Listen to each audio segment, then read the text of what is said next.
rebondir sur les propos de François et essayer de vous faire part de mon expérience d'enseignant, formateur, de maître nageur aussi.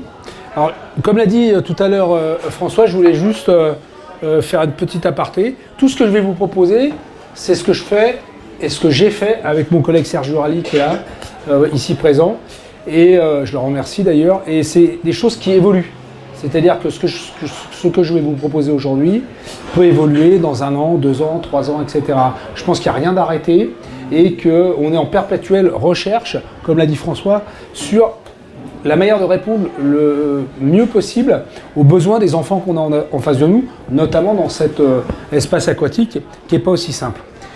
Je vous ai mis rapidement le parcours de formation d'un enfant qui se scolarise donc, en France d'un point de vue natatoire. Avec donc à l'heure actuelle un petit retour sur ce qui est proposé, idéalement, on est bien d'accord, un retour sur, comme l'a dit François, une volonté maintenant de sensibiliser les enfants et de les amener vers ce qu'on appelle ce concept d'aisance aquatique, 4, 5, 6 ans, qui se développe de plus en plus pour des raisons évoquées précédemment. Ensuite, une volonté institutionnelle légitime de basculer de cette aisance aquatique vers la construction d'un savoir nager sécuritaire qui doit permettre, et j'insiste, doit permettre impérativement d'ouvrir les portes à l'ensemble de nos élèves, que ce soit dans le premier degré ou dans le second degré, sur des pratiques aquatiques diverses et variées.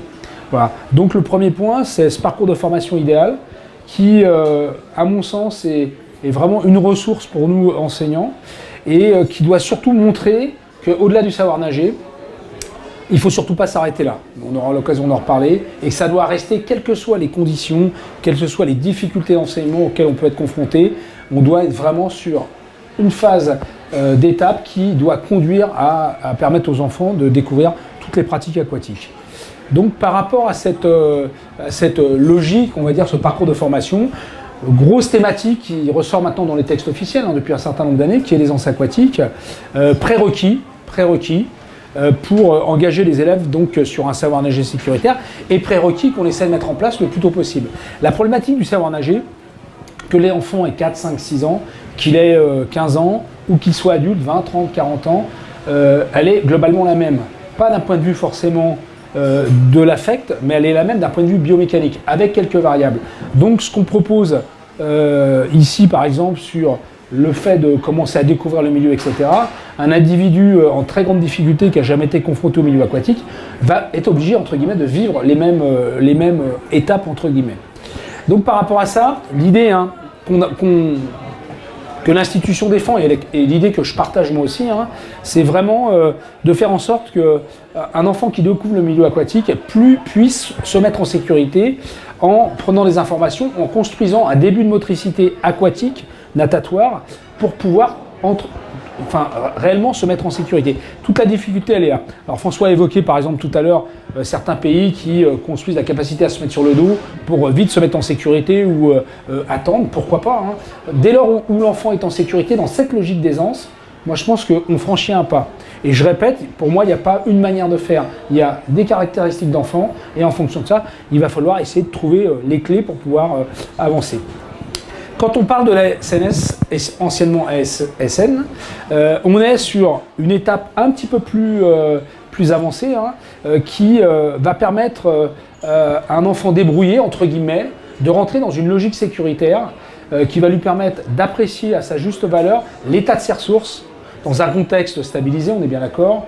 On est dans une piscine ou dans un espace calme dans lequel il va devoir enchaîner un certain nombre de tâches qui sont révélatrices de toutes les difficultés auxquelles il pourrait être confronté s'il se retrouvait en situation inhabituelle dans le milieu aquatique. Alors comme tout test et comme toute référence, il y a forcément des points qui sont à revisiter, on est bien d'accord.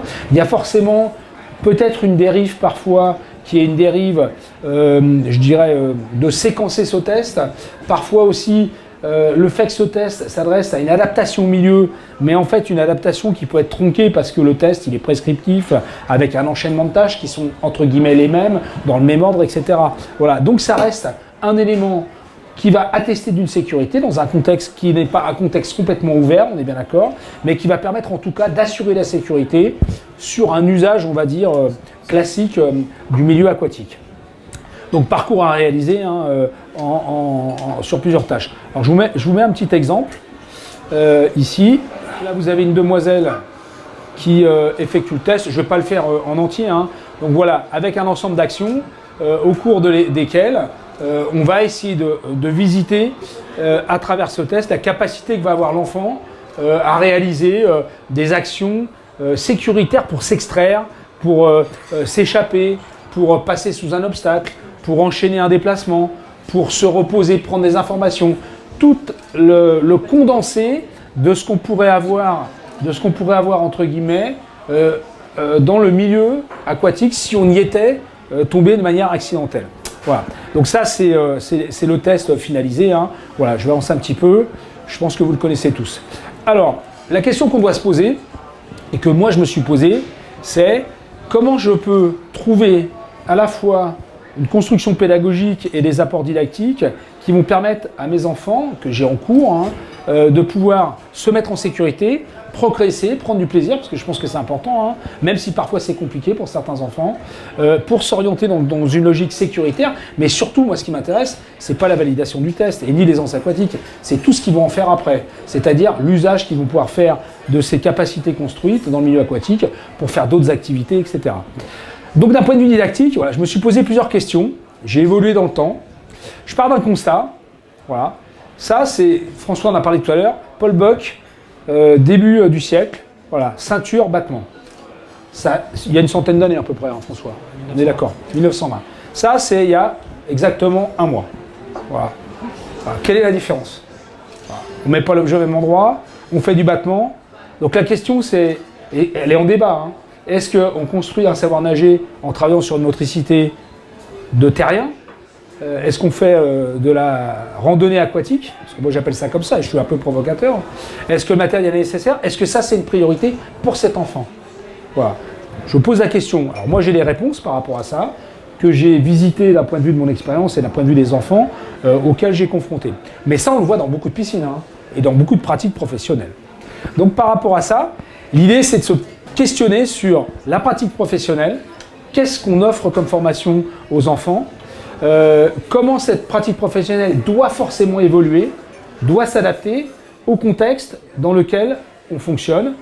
Petit bain, grand bain, on en parlera, matériel, pas de matériel, entrer sur un choix de motricité centré sur le battement ou les jambes, entrer sur un choix de motricité sur lequel on va travailler sur les membres supérieurs. Voilà, toutes ces questions elles restent ouvertes. Voilà. Il y a des enfants qui apprennent à nager en faisant du battement pour commencer, on est bien d'accord. Voilà. Ils ont un bon renforcement musculaire, mais ils y arrivent, ils ont un bon cardio derrière. Voilà. Il y a d'autres enfants qui vont apprendre à nager autrement. Voilà. Donc je pense qu'il n'y a pas une réponse qui est forcément arrêtée.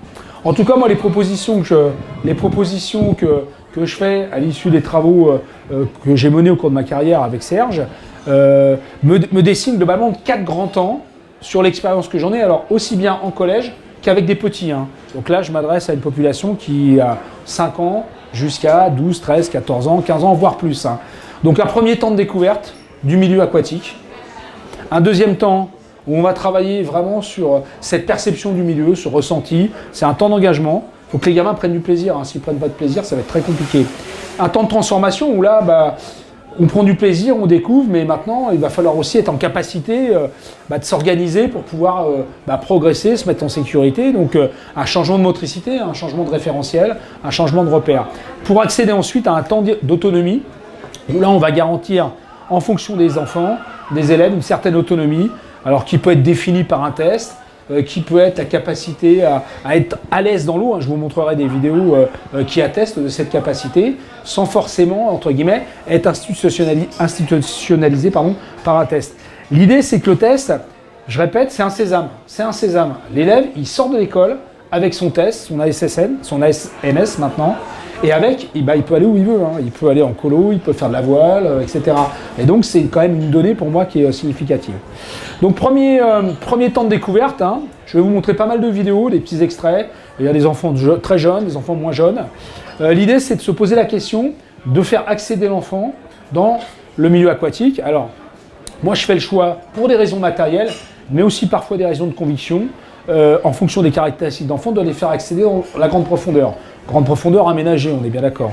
Voilà, on peut très bien aussi démarrer en petite profondeur, moi je n'ai pas de rien contre ça, mais l'idée c'est que l'enfant puisse commencer à découvrir ce qui se passe quand on est dans l'eau tout simplement. On a des enfants quand on les met dans l'eau, quand ils n'ont plus d'appui terrestre, d'appui pédestre, ils sont perdus, ils sont dans un nouveau repère. Hein. C'est un peu le funambule qui monte sur un fil mais qu'on n'a jamais fait. Hein.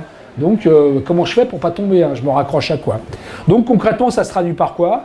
Par exemple des déplacements ici en grande profondeur, voilà, uniquement pilotés par des appuis manuels, dans une logique informationnelle et dans une logique affective. Hein. Se rendre compte, pour nous c'est une évidence, que pour certains enfants, la piscine elle ne va pas s'écrouler.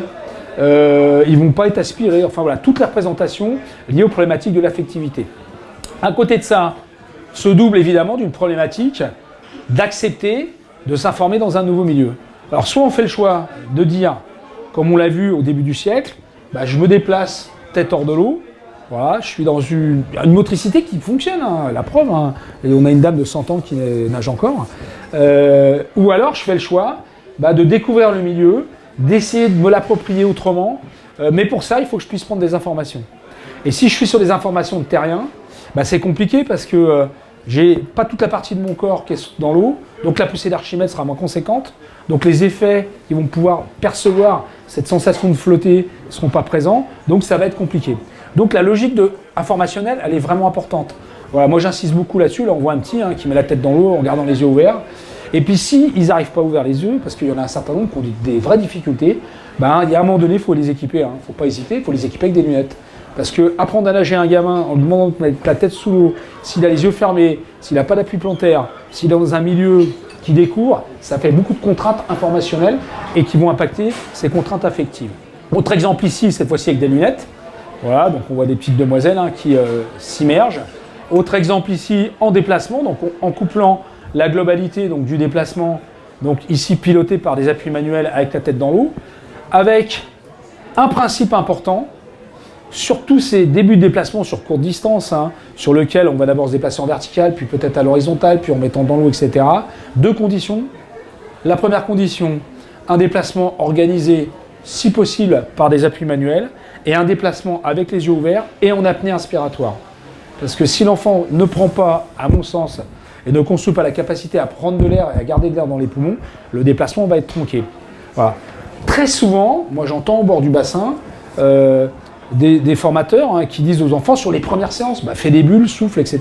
Alors oui, pourquoi pas, mais c'est pas ça qui va garantir que l'eau va pas rentrer, et surtout c'est pas ça qui va garantir un temps de fonctionnement et une distance de fonctionnement pour l'élève pour se mettre en sécurité.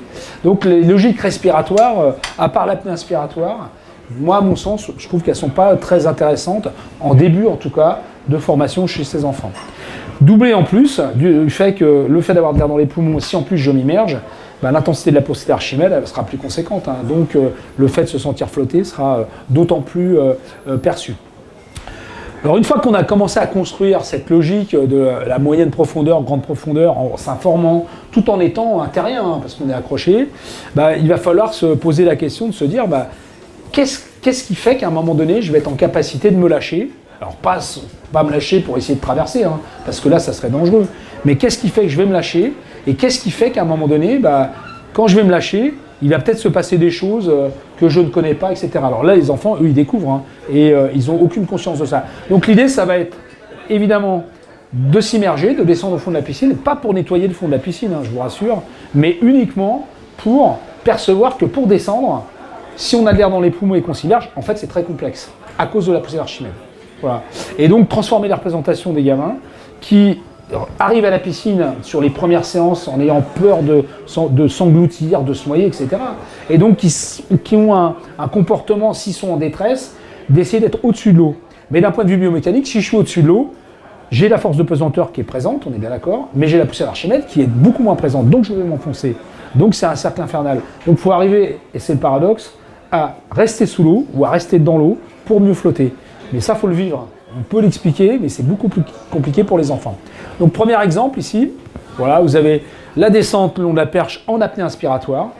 Les objets sont juste là pour permettre de vérifier que la petite prend des informations. Voilà. L'idée de la descente en apnée respiratoire, elle est intéressante parce que ce qui va être satisfaisant, à mon sens, c'est l'enfant qui va vous dire que, en fait, j'arrive pas à descendre, quoi.